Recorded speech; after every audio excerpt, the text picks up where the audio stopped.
Alright, welcome back to the channel, everybody. I apologize, this project has been taking a lot longer than I wanted it to.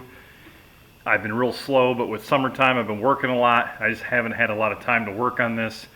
There's been some snags and delays on getting the axle tubes back.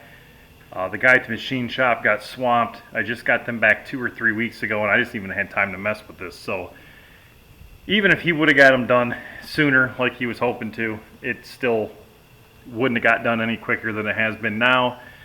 And you know, I'm very fortunate because he got that done for me. He's very reasonably priced. I'm lucky to have him do work for me, so I'm not complaining. I don't even remember what part this is. I'm gonna have to go back and look because it's been so long, but I'm gonna be removing the ring gears from the 2-piece carrier and the 1-piece IH one. We're going to swap them. Then we're going to get everything back in here.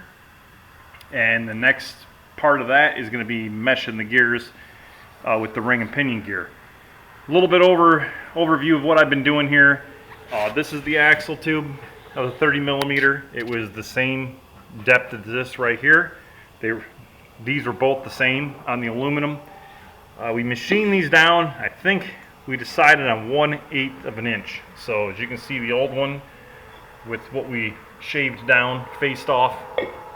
On this one, 1/8 inch thick is what this turned out to be, and that was not up here, that was on the lower part of it, because these on the top are a little thicker anyway for bracing. So that's what we decided. It worked out perfect. I bolted it all up tonight.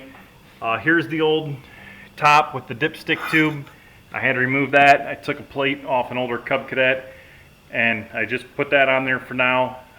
Converting this to a diesel, I'm not going to be able to have this dipstick tubes in the way of the fuel tank, so I had to do that.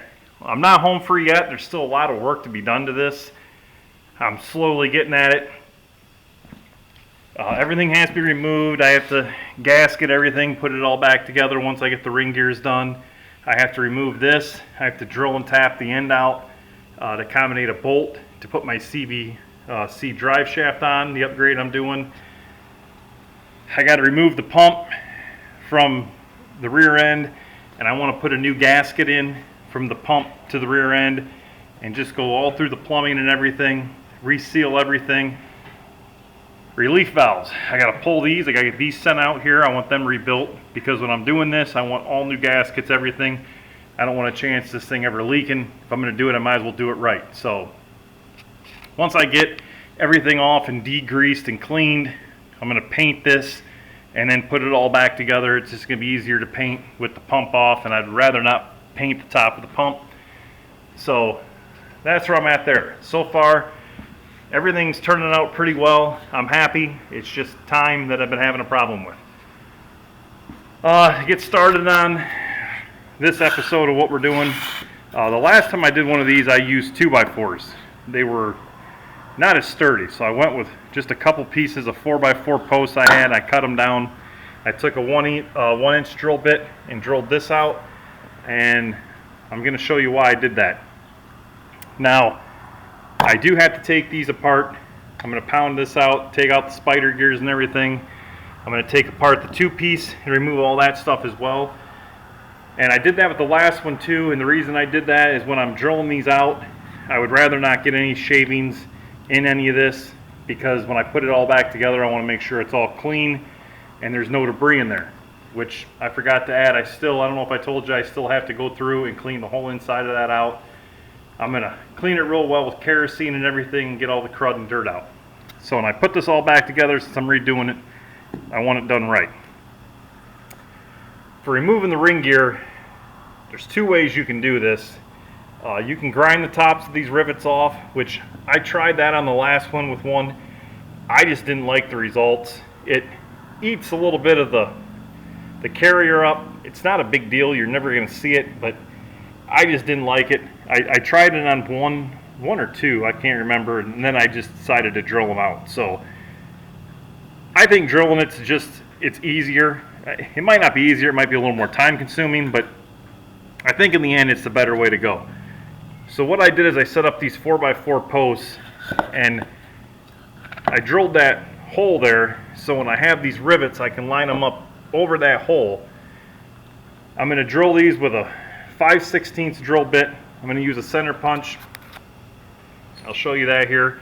With a sharp end, I'm going to try to get dead center in there as much as I possibly can to get, you know, an indent started for the drill bit. And all you really have to do is just drill all this out and take the top of this rivet off right here. And then once you get that done, you can use a little bit of heat. It doesn't take much. I just think the heat works better.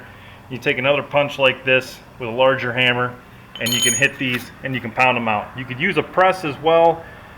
I just think on the floor on some boards, knocking them out with a punch is easy enough. And the reason I like the wood is with these ring gears, when you're smacking on this, you know, the wood's a lot softer. You don't have to worry about hurting anything, and it keeps the carrier up off the ground, 4x4 posts, so you don't have to worry about anything hitting and smacking that. So with the hole there, the whole point about this is you could turn it this way and smack, but when you're beating something with a hammer really hard, I didn't want to take a chance of cracking the carrier or anything. So by having it on the wood like this, when you're hitting on it, you got pressure on the wood. I just think it's a little safer way to go. I don't know if it would break, but that's just the way I did the last one, so that's the way I'm doing this one, and I just feel it's a better way to go. So let me set the camera up. I'll show you how I'm going to mark these, and then probably tomorrow or the next day I'll take it and put it in the drill press. We'll drill these out and pound these out. Alright, now this is a very important step of doing this, and what you want to try to do is get this most in the center you possibly can, because with these rivets being rounded, when the drill bit starts in, you might hit to the left or right, and it's just not going to work as well. It's easier if you can get it started directly in the center. When you drill, this part will come off, and then it leaves a nice flush part of the rivet when you go to punch it out with the larger punch. So with this punch, center punch, you try to find the middle as close as you can. You don't need a very large hammer, just enough to tap them. Hopefully the camera will pick that up. And that one was a tad bit off. Like I said, it's sometimes hard judging it and getting it just perfect with a round rivet, but that's all you do. You go around each one of them, and that's even including this one, and then we'll go drill these out.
Alright, so I got the rivets drilled. This one went real smoothly. Everything, all the tops, the heads that came off in this one. Here there's a couple rivets that the drill bit went in a little bit crooked, but I'm going to show you that's real easy to take care of.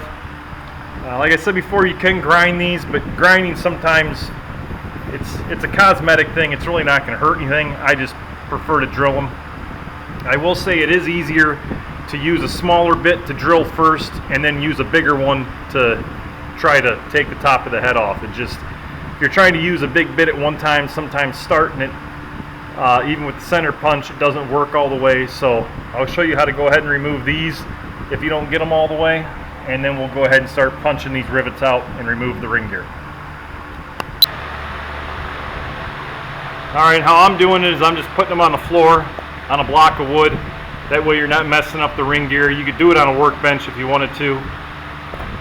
You just take a chisel, and all you have to do is just very lightly tap these. And they should come right off of there.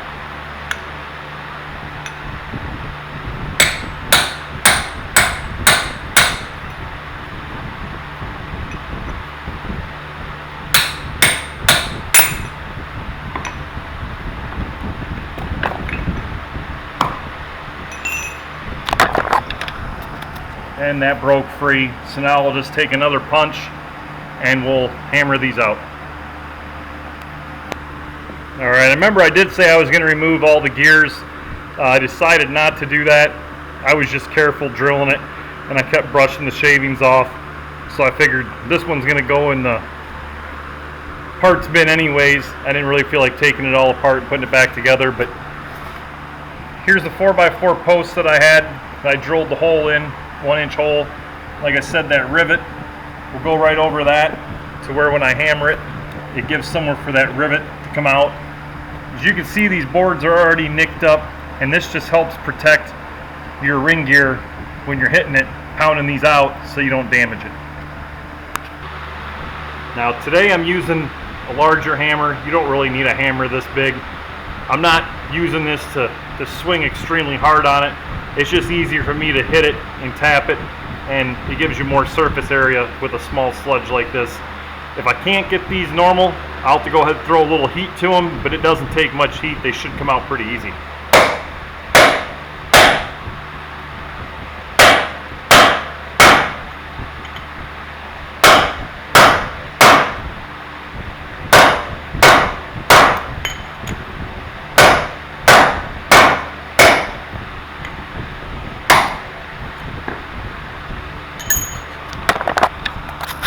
And there you go. That rivet came right through. No harm done to the ring gear, but as you can see, the block of wood really does help protect it, and that's what the rivets look like. Like I said, if you have some that are being stubborn you can't get, you can just use a little torch like you'd use for soldering. You know, pipe soldering, map gas torch. You just get them a little hot. You don't have to get these red hot or anything extreme heat. Just a little heat and they come right out of here. I'm going to keep on going here and get some more, and then I'll show you the gears when I get them off here. Okay, so I did get all the rivets out. I did have to use a little bit of heat on a few of them, so I used my little torch there, but it wasn't bad. Here's what all the little rivets look like when you pound them out. Now I did get pretty lucky on this one, because when I hit it, the whole ring gear with the rivets in it came off. Now normally I would say I'm not lucky, because these are a pain to get out if it comes out that way, but fortunately this is the ring gear, the one that I need for this one, so them all came out fine. This is just going in a parts box anyway. I'll probably never use that one again, so it's not a big deal. One thing I did want to add is you do have to remove the gears from inside the carrier. On this one, the international one, you don't. It doesn't matter, because their pin's flush. They have a roll pin that hits in there, or a dowel pin. This one goes through here, and it sticks out just enough to get them snap rings on there that it won't allow the ring gear to come on and off. It gets in the way, as I can show you. So you have to remove the snap ring. You don't have to take all the gears out. I just did it anyway, because like I said, this one's going in the tractor, so I'm gonna clean everything up real good before I put this back in. So let me throw this up on the workbench, and we'll attach this ring gear, the beveled ring gear, to the two-piece carrier. Alright, so I got everything set up for installation.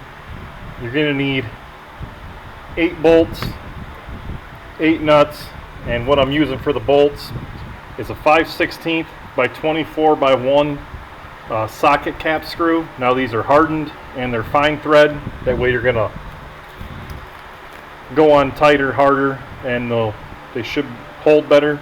And then a 5/16 by 24 grade 8 fine coarse nut. And when I attach these, the ring gear, to the carrier, I'm going to use red Loctite, the Extreme, and I cleaned these bolts off that go to hold the carrier together really good with brake parts cleaner to make sure they're clean and free of oil and debris. And I've been using this Permatex orange on stuff like that, and the orange is real good because it claims you can break it free with hand tools, but yet it has the strength of everything of the red. So I really don't want to heat something up if I have to take that off. I know the ring gear I'm never probably going to have to take off, so I should never have to take this apart, but that's how I do it. So I'm going to go ahead and get started. I'm going to put the ring gear on, and I'll show you just the procedure of bolting it up. So the reason you have to use a socket cap screw, and I did this in another video, I explained this, but for all of you that haven't seen that one, if you put these in, there's no way to get a wrench on here to tighten them up. Put it on there to show you. This will go through here, and on the back side is where the nut's going to go. But you see how that's beveled in there for the ring gear? You can't get a wrench or anything, or even a socket. It's too close. So that's where these come in really nice and handy, is why we use these. So I'll go ahead and turn this over, and I'll start putting these through, and then I'll start adding a little bit of Loctite to each one, and then as I do that, I'll start inserting the nut on there.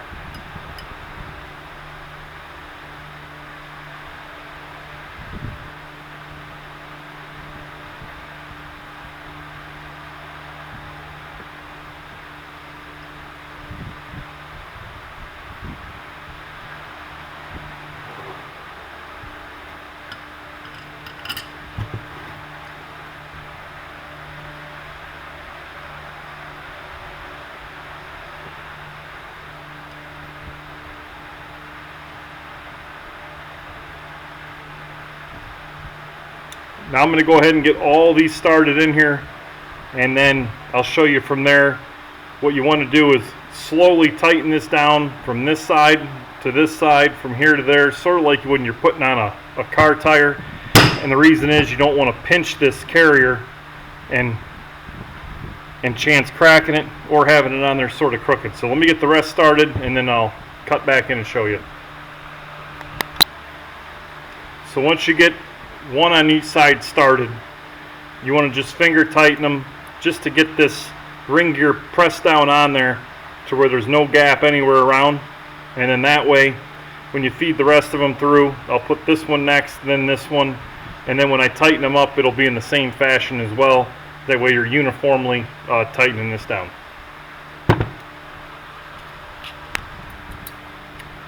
Alright, I got the new ring gear attached to the two-piece carrier.